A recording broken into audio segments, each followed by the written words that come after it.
I would say is the economic management from the top.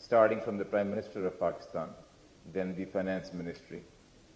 and then other economic agencies including agencies like the State Bank,